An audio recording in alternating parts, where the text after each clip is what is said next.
Welcome to anytime classes. आजको भिडियोमा चाहिँ हामी क्विक रिभिजन गर्नेछौँ इङ्ग्लिसको ग्रामर पोर्सनको। यो फर्स्ट पार्ट हुनेछ युनिट 1 देखि युनिट 5 सम्मको। Let's start. युनिट 1 छ एक्सपिरियन्स। यसमा सोध्ने क्वेसनहरू छ 3टा। फर्स्टमा हेभ यु एभर भनेर सोध्छ। यो क्वेसनमा जहाँ पनि अब हेभ यु एभर देख्यो भन्ने बित्तिकै स्ट्रक्चर याद गर्ने। Have you ever plus V3 plus dot dot है। यहाँ डट डटमा जे आफै त्यहाँ क्वेसनले दिएकै चिज भर्ने अब। अनि अर्को हेभ यु एभर पछाडि ह्याड आएछ भने नाउन प्लस V3 अनि बिन लाउनु परेछ भने been plus V3 plus dot dot. अब है एक्जाम्पल देखाउँछु म। यसको एक्जाम्पल भयो भने अनि बल्ल बुझिन्छ। ओके, सो एक्जाम्पल के छ भन्दाखेरि हेभ यु एभर अनि बिन छ नि। अब have you ever been fined for a parking offence.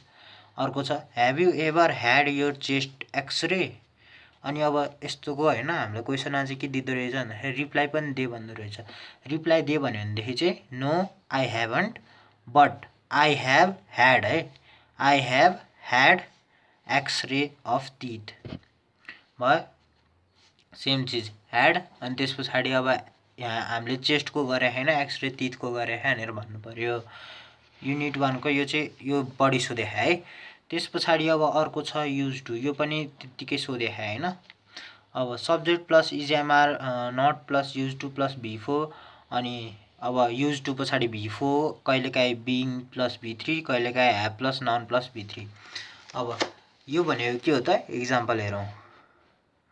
यो भनेको हो he is used to being stared at.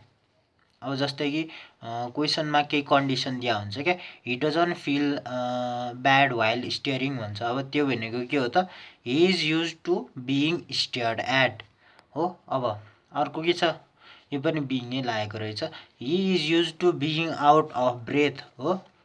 अब यो त भयो बिङ। बिङ कतिखेर लाग्यो, आफूलाई त्यो मान्छेलाई हुन्छ भनेदेखि लाग्यो है। अब त्यस पछाडि अब त्यही मान्छेलाई हुनु पऱ्यो होइन बिङ लाग्नुको लागि। अब जस्तै कि ह्याभिङको केस, I am not use to having है। यो चाहिँ के भयो भन्दाखेरि आफूलाई होइन फुड आउट हुनु भनेको यो सामान भयो नि त, सामानमा लाग्यो हो क्या यो ह्याभिङ भनेको। ह्याभ सधैँ सामानमा लाग्छ है। बिङ चाहिँ केमा लाग्छ, आफूलाई हुने कन्डिसनहरूमा लाग्छ, जस्तै कि स्टेयर्ड ब्रेथ है हो। अब यस पछाडि अर्को चाहिँ छ I am not use to washing. यो भनेको चाहिँ V4 भनेको थिएँ नि अघि मैले, V4 अथवा VING हो। त्यो भनेको चाहिँ यसबाट I am not use to washing my cloth myself. यसरी यो चाहिँ इक्जाम्पलहरू भयो होइन। इक्जाम्पलहरू मात्र हेरेछ भने पनि इक्जाममा धेरै हेल्प हुन्छ क्या, त्यही भएर मैले क्विक रिभिजन गर्न खोजेको। अब अर्को चाहिँ छ क्वेसन के छ भन्दाखेरि हाउ मेनी टाइम्स भनिदिन्छ। हाउ मेनी टाइम्स यो चाहिँ धेरै कम सोधे र यो पालि नै नसोध्ला है। ल अब subject plus has have plus V3 अनि डट डट V4 है। अब दिस इज अन्ली अनि यो अन्ली यो ब्राकेटमा लेखेको चिज चाहिँ होइन, लेखे नि हुन्छ नलेखे नि हुन्छ क्या, त्यो चाहिँ कन्डिसन हेरेर। अब this is only the dash time subject plus यसको मिनिङ के हो त, अब जस्तै कि हामीले केही कामलाई गऱ्यो हो, केही कामलाई गऱ्यो अगाडि नै गरेको कि छैन त्यो चिज देखाउनको लागि हो। अब यो I have never worked in hotel before भनेको फर्स्ट टाइम काम गरे हो। अब त्यही चिजलाई अर्को स्ट्रक्चरमा के भनिन्छ, this is my first work in the hotel हो। त्यसलाई फेरि अर्को छ के, this is the first time I have work in the hotel. Question कसरी सोध्छ, यो 3टा मध्ये एउटा सोध्छ अनि हामीले के गर्नुपर्छ, दुइटै लेख्नुपर्छ कि त एउटा लेख्नुपर्छ क्या, त्यसरी सोध्या हुन्छ। Unit 2 appearance. एपिरेन्समा चाहिँ सिमवाला क्वेसन बढी सोध्या हुन्छ। सिम जस्तै क्वेसनमा सिम युज गरेर केही बना भन्छ, क्वेसन ब्याङ्क हेर्दाखेरि अनि सिम भनेर लेखा हुन्छ। ल यसको स्ट्रक्चरबाट सुरु गरौँ। स्ट्रक्चर हुन्छ सब्जेक्ट प्लस सिम अथवा सिम्स है, त्यो अनुसार युज गर्ने। प्युलर भए सिम, सिङ्गुलर भए सिम, टु बी ड्यास अनि अर्को चाहिँ to have been plus V3। अब एक्जाम्पल के हो त यसको, कसरी युज गर्ने रहेछ, he seems to be very friendly हो। He doesn't seems to have been rubbed. अब यसरी स्ट्रक्चर युज गर्ने रहेछ। र अब नेगेटिभ युज गर्नु पर्यो भने कहाँ युज गर्ने रहेछ, सिमको अगाडि युज गर्ने रहेछ। यदि ग्रामरमा तपाईँहरूलाई केही चिज याद गर्नु हो, केही चिजको स्ट्रक्चर याद गर्नु हो भनेदेखि है क्वेसन घोक्ने होइन क्या, त्यसको एक्जाम्पल घोक्ने। तर एक्जाम्पल कस्तो घोक्ने, एउटा पोजिटिभ एउटा नेगेटिभ घोकिदिने, यसरी घोक्ने अथवा बुझ्ने होइन। जे गरे पनि भयो हो त्यो हेरेछ भनेदेखि चाहिँ अनि बल्ल आउँछ क्या ग्रामरमा। अब त्यस्तै गरी अर्को रहेछ लाइक युज गरेर। अब लाइक युज गरे स्ट्रक्चर है, स्ट्रक्चर के छ subject plus look sound smell feel taste. कहिलेकाहीँ चाहिँ यति दिन्छ अनि लाइक दिन्छ अनि यो जोडेर सेन्टेन्स बना भन्छ, कहिलेकाहीँ चाहिँ लाइक युज गरेर सेन्टेन्स बना भन्छ। जे भने पनि यस्तो खालको दिया हुन्छ। अनि त्यस पछाडि अब टु पर्सन लुक सेम भनिदियो, त्यति बेला के भयो त दे लुक लाइक ट्विन्स। कसरी युज गर्यो दे लुक लाइक अनि ट्विन्स टु मी हो। त्यस्तै it smells like rotten flesh to me, कसैले पकाएको मन परेन भनेदेखि it smells like rotten flesh to me. यसरी युज गर्नु पर्यो है। इक्जाम्पल 2-3टा याद गऱ्यो भने सकिन्छ। अब अर्को चाहिँ छ यो पनि लाइक सोधेकै छ तर सिम र लाइक भन्दा चाहिँ कम सोधेखायो। लुक एज इफ र look as though. Structure subject look adjective हो, subject look like plus noun phrase, subject plus look plus as if अथवा एज दो प्लस कज हो। अब यसको यसरी स्ट्रक्चर हेरेर बुझिँदैन, यसको इक्जाम्पल हेरौँ है। यसको इक्जाम्पल चाहिँ हो यस्तो खालको ओके दे लुक एङ्ग्री हो, फर्स्ट स्ट्रक्चर भयो दे लुक एङ्ग्री। अथवा अब यसलाई नै अर्को तरिकाबाट के भन्नु मिल्छ they look as if they are quarrelling, अर्को दे लुक एज दो है अथवा as if they have some misunderstanding. यो भनेको स्ट्रक्चर भयो।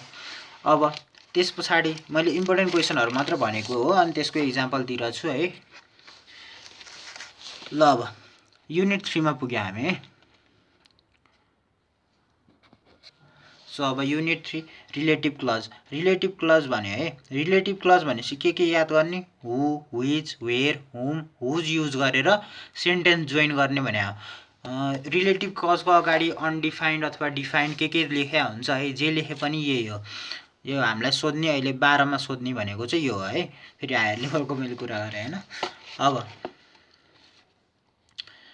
त्यस पछाडि अब है कसरी जोइन गर्ने त, जोइन गर्ने तरिका है। हामीले दुईटा सेन्टेन्स दिया हुन्छ त्यसलाई जोइन कसरी गर्ने द सपकिपर कमा दिने है, सब्जेक्ट लेखिसके पछाडि कमा दिने। अनि विथ भनेको चाहिँ प्रिपोजिसन इन अन बाई त्यस्तो जहाँ पनि जुन आउँछ नि त्यसलाई अगाडि लेख्नु पर्यो। अनि त्यस पछाडि बल्ल हुम, विथ हुम व्हिच वाच। अब जुन युज हुन्छ त्यही स्ट्रक्चर अनुसार है नेपालीमा कन्भर्ट गर्ने क्या ग्रामर भनेकै। with whom I had bargained a lot turned around suddenly हो। क्वेसन के दिन्छ द सबकिपर टर्न अराउन्ड सडनली अथवा अनि कहिलेकाहीँ चाहिँ यतिलाई खाली छोडेर दिया हुन्छ, कहिलेकाहीँ चाहिँ यो दुईटा जोड्यो अनि त्यस पछाडि आई ह्याड बार्गेन्ड अ लट भन्छ। अब त्यो दुईटा सेन्टेन्स भयो नि त, त्यो दुईटा सेन्टेन्सलाई चाहिँ रिलेटिभ कज युज गरेर यसरी जोड्ने। त्यस्तै छ अर्को I saw her at the gate where a man was lying हो। यो भने दुईटा सेन्टेन्स थियो त्यसलाई हामीले वेयर युज गरेर जोडिदियो। अब बुझ्यो नि रिलेटिभ क्लज भने के रहेछ त हु which where whom whose use गरेर जोड्दै नि। अब यस पछाडि छ पास्ट पर्फेक्ट टेन्स। यो चाहिँ पहिला सोधेको थिएन अनि यो 2076 बाट चाहिँ सोध्न थालेको रहेछ होइन, 2-3 चोटि सोधे रहेछ। यो सिम्पल छ, झन् सबभन्दा सिम्पलै यही हो जुन हाम्रो टेन्सलाई चेन्ज गरिदिने हो भनेको। पास्ट पर्फेक्ट टेन्स भनेको त सब्जेक्ट प्लस ह्याड प्लस भी3 अनि पास्ट पर्फेक्ट कन्टिन्युअस भने subject plus had been plus P I N G. अब example I wanted to highlight all the program है अनि आई दिन्छ यस पछाडि ड्यास दियो। अब हामीलाई के दिन्छ क्वेसनले पास्ट पर्फेक्ट टेन्स हाल भन्छ। त्यो भनेको के हो त ह्याड प्लस भी3, had attended, had watched, had अब जे हुन्छ जे मिल्छ त्यही है। त्यस्तै Jack I where all red दियो है, डट डट दिन्छ होइन यति बेला। यो चाहिँ अर्को तरिकाको क्वेसन भयो, Jack I where all red भन्यो अनि डट डट दियो। यसमा के युज गर्नु पर्यो भन्दाखेरि यो चाहिँ पास्ट पर्फेक्ट कन्टिन्युअस सोधे बेला है। पास्ट पर्फेक्ट कन्टिन्युअस सोधे बेला चाहिँ he had been peeling onions, subject had been V I N G अनि डट डट है। ओके यति चिज भयो है। देन अब युनिट 4 एटिट्युड एन्ड रियाक्सन। र यसको मोस्ट इम्पोर्टेन्ट र धेरै जसो सोधिरहेको क्वेसन भनेकै यही हो describe a person. Describe a person हुन्छ। अब कस्तो पर्सन भन्दाखेरि यहाँ कहिलेकाहीँ चाहिँ यताको दिएर यो सोध्या हुन्छ, यताको दिएर यो सोध्या हुन्छ, तर यसरी मिनिङ लेख भनेर चाहिँ सोध्दैन नि, यसको स्ट्रक्चर हुन्छ है। मैले यो टाइपको अहिले देखाउँछु होइन, नभए मैले फेसबुक पेजमा पनि अपलोड गर्छु है। अहिलेको लागि चाहिँ पज गर्दै उ गर्दै के अरे लेख्दै गर्दा नि हुन्छ, नभए मैले फेसबुक पेजको लिङ्क चाहिँ डिस्क्रिप्सनमा दिनेछु, त्यहाँबाट डाइरेक्ट कपी गर्दा नि हुन्छ। ओके, सो अब जस्तै कि क्वेसन दिएछ अरे, careful not to hurt your feeling हो, यस्तो मान्छेलाई के भन्छ, डिस्क्राइब गर भन्छ। त्यति बेला यो लेख्ने होइन, लेख्ने के हो, a considerate person is someone who is careful not to hurt your feeling. बुझ्यो, यसरी लेख्ने। कहिलेकाहीँ यो मात्र दिन्छ, यो दिया बेला यो लेख्ने होइन, यो दिया बेला लेख्ने हो, a considerate person is someone who is careful not to hurt your feeling. बुझ्यो चिज है। यो क्वेसन दिया बेलामा हामीले यो यसरी यो स्ट्रक्चरमा लेख्नु पर्यो, तर यो मिनिङ चाहिँ थाहा पाउनु पर्यो क्या। जस्तै कि अब यहाँनिर हेर है, लेट पिपुल डाउन अनरिलायबल भन्यो नि, अब यहाँनिर के लेख्नु पर्यो, a unreliable person is someone who, अनि त्यस पछाडि लेट पिपुल डाउन भयो होइन त, त्यति चिज भयो। अब अर्को छ, अब यिनीहरू चाहिँ अलि लेस टास्क छ होइन, मस्ट टास्क भनेर चाहिँ त्यही हो, डिस्क्राइब द पर्सन, र यो पालि नै सोध्न सक्छ है। अब if there is one thing हो, यही हुन्छ question, use if there is one thing, अनि एक्जाम्पलले दिया हुन्छ होइन क्वेसनमै, स्ट्रक्चर मात्रै याद गरौँ। स्ट्रक्चर हो if there is one thing that verb अनि dash is people who, if there is one thing that अनि सब्जेक्ट ड्यास इज हु। अब मैले के भनेको थिएँ, इक्जाम्पल याद गरेँ भनेदेखि ट्याक्क आउँछ क्या, ग्रामरमा मार्क्स आउँछ। अब if there is one thing I hate it's people who smoke. अर्को छ if there is one thing that annoys me it's people who smoke. अब स्ट्रक्चर त भयो है, तर मैले यो हेट र एनोइ कहाँबाट हाल्यो, हेट र एनोइ कहाँबाट हाल्यो भन्दाखेरि क्वेसनबाट हाल्यो। क्वेसनमा पढ्ने होइन, राम्ररी पढ्ने है, त्यहाँनिर यस्तो वर्ड जस्तो कि hate, love, annoy, detest, upset अनि कान्ट स्ट्यान्ड छ भनेदेखि ट्याक्क यहाँनिर हाल्ने। If there is one thing त सबैमा सेम भयो, आई हाल्यो अथवा ड्याट हाल्यो होइन, त्यस पछाडि अनि स्ट्रक्चर मिलाउने। आई हालेछ भनेदेखि अब यो हाल्यो है, कान्ट स्ट्यान्ड, इट्स पिपुल, अनि त्यस पछाडि है अरू सार्ने। अब ड्याट हालेछ भनेदेखि चाहिँ अनि त्यस पछाडि यहाँनिर मी पनि हाल्नुपर्छ क्या, कहिलेकाहीँ चाहिँ मी हाल्नुपर्छ है। अब ल यति भयो होइन, म फास्ट गइरहेको छु, सायद बुझ्नु भएकै छ होला भनेर गइरहेको छु होइन, नबुझेदेखि कमेन्ट गर्नुहोस्, म I will try to clarify. अब यस पछाडि लेस टास्क क्वेसन है, यो चाहिँ लेस टास्क हो, त्यही पनि हामी सर र यो चाहिँ रिभिजनमा ट्याक्क हालिहाल्ने भनेर। द वे भनेर सोध्या हुन्छ।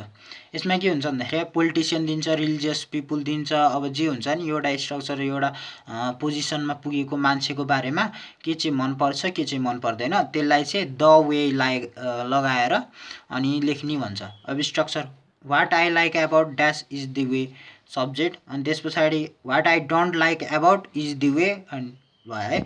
यसमा अब एक्जाम्पल हेरौँ, जस्तै कि रिलिजियस पिपुल दियो अरे, हामीलाई रिलिजियस पिपुल दियो अरे, यति बेलामा what I like about the religious people is the way they worship their god हो। यहाँनिर हामीले के लेख्यो त, द वे यहाँ लेख्यो नि, हामीलाई जे चाहिएको थियो त्यो लेख्यो। अब के मन पर्यो त, वर्सिप देयर गड, यो आफैले थप्ने है। अब what I don't like about the religious people is the way है, यसलाई अन्डरलाइन गरिदियो नि हुन्छ क्या, अन्डरलाइन गरिदियो भनेदेखि चाहिँ अलि राम्रो मानिन्छ होइन। अब is the way they treat worship as a business, अथवा जेसुकै जे मन पर्दैन त्यही लेखिदिने होइन। Unit 5 duration. अब नम्बर 1 मा चाहिँ छ यो चाहिँ यसबाट जम्मा एउटा क्वेसन सोधेको छ, त्यो भनेको चाहिँ फर अन्टिल बाई इन होइन, मोस्ट इम्पोर्टेन्ट नि फेरि यो चाहिँ फर अन्टिल बाई इन लगाएर एउटा सेन्टेन्स बनाउने अथवा क्वेसन बनाउने, के युज गरेर, हाउ लङ युज गरेर, त्यो भनेको पनि फर इन बाई त्यही युज गर्ने हो। ल अब यसको लागि चाहिँ थोरै बुझ्नुपर्छ होइन, थोरै बुझ्नुपर्छ, त्यही भएर म अब यहाँ टक्क बुझाउँछु है। ल जस्तै कि एक्टिभिटिज छ भनेदेखि फर र अन्टिल युज गर्ने, र फर भनेको चाहिँ पिरियड रहेछ, अन्टिल भनेको चाहिँ पोइन्ट रहेछ। पोइन्ट र यो पिरियड के हो म अहिले बुझाउँछु है। र यसको स्ट्रक्चर हेरौँ, क्वेसन रहेछ भने हाउ लङ डिड अनि सब्जेक्ट प्लस अनि फर, अन्टिल होइन है, फर अनि सब्जेक्ट प्लस भर्ब टु अनि ड्यास, यो चाहिँ एन्सर है, सब्जेक्ट प्लस भर्ब टु अनि ड्यास अनि फर अथवा अन्टिल। फर कतिखेर युज गर्ने, पिरियड भए बेला, अन्टिल कतिखेर युज गर्ने, पोइन्ट भए बेला हो अनि ड्यास बाँकीको है। अब एक्टिभिटिज भने चाहिँ के हो त? एक्टिभिटिज भनेको जुन हामीले गर्छ नि काम, जस्तै कि हामीले अब स्टे भयो, काहीँ बस्यो, काहीँ होइन लिभ भने पनि त्यही भयो, भाग्यो, दौड्यो अथवा स्विम गर्यो होइन, कुर्यो, डिस्कस रिड, अब यो यस्तो खालकोलाई चाहिँ के भन्दो रहेछ भन्दाखेरि एक्टिभिटिज भन्दो रहेछ। र त्यसकै अपोजिट हुन्छ है, अर्को हुँदो रहेछ एचिभमेन्ट। एचिभमेन्ट आएछ भनेदेखि चाहिँ इन र बाई युज गर्ने है, इन र बाई युज गर्ने। यसमा पनि इन भने पिरियड, बाई भने पोइन्ट हो। अब structure how long did it take है, अब अहिलेकोमा यो थिएन नि, इट टेक थिएन नि, अब छ केमा छ? एचिभमेन्टमा है। इट टेक सब्जेक्ट अनि टु पनि छ यसमा है, अनि ड्यास है, सब्जेक्ट प्लस V2 अनि यो चाहिँ सेम भयो, इन र बाई युज गर्ने। अब एचिभमेन्ट भने चाहिँ के हो भन्दाखेरि चाहिँ के चिजलाई हामीले पुरा गरेर होइन, हामीले केही कम्प्लिट गरेर क्या, जस्तै कि अब क्वालिफाई गरेर हामीले केही चिज होइन, अब रेडी गर्यो अरे, अल, होल, लर्न जस्ता शब्दहरू अथवा केही काम आएछ भनेदेखि चाहिँ हामीले त्यसलाई सिधै एचिभमेन्ट भनेर बुझ्ने क्या है। अब त्यस पछाडि छ अरू पिरियड एन्ड पोइन्ट। अब यो भने चाहिँ 2 आवर, 2 डे, 2 सेकेन्ड, 2 इयर होइन। पिरियड भनेको चाहिँ के रहेछ त? यसरी आवर, डे, सेकेन्ड, इयर, र पोइन्ट भनेको चाहिँ यो जुन विन्टर, सन्डे, मर्निङ है, यस्तो ल भयो नि त यति। अब हाउ लङ मैले अहिले भने जस्तै अब एक्जाम्पलको पालि आयो होइन। अब एक्जाम्पलमा जस्तै क्वेसन बनायो भने how long did they stay for, how long did it take her to qualify the bachelor. यो फर लागेको एक्टिभिटी अनि इट टेक लागेको एचिभमेन्ट। एचिभमेन्ट के, एक्टिभिटी के मैले भनिसकेँ। त्यस पछाडि अब एन्सर दिनु पऱ्यो भने they stayed for 2 days, they stayed until Saturday. 2 day भनेको के हो त? पिरियड हो भनेदेखि स्याटरडे भने चाहिँ पोइन्ट हो है। पोइन्ट भनेको चाहिँ यस्तो उसमा क्या हामीले एभरेजमा भन्ने क्या, जस्तै कि विन्टर भन्यो होइन, एभरेजमा भन्ने चिज भयो। अनि स्टेड फर 2 डेज भनेर चाहिँ हामीले तोकेर भनेको हो क्या, यो यति डेजको लागि, यति पिरियडको लागि, यति टाइम इन्टरभलको लागि भनेर भनेको। अब यस पछाडि she qualified bachelor in 4 years हो, यो भने पोइन्ट, यो भने पिरियड, यो त भइसक्यो है। अब सी क्वालिफाइड है, सी क्वालिफाइड भने के हो त? एचिभमेन्ट हो। धेरै जसो यही सोधिरहन्छ qualified. She qualified bachelor in अनि यो भयो भने अर्को चाहिँ she qualified bachelor by, in र बाई, फर र अन्टिल युज गरेर एन्सर नि भयो, क्वेसन नि भयो, र फर्स्ट पार्ट पनि हाम्रो सकियो है। अहिलेको लागि यति नै, धन्यवाद।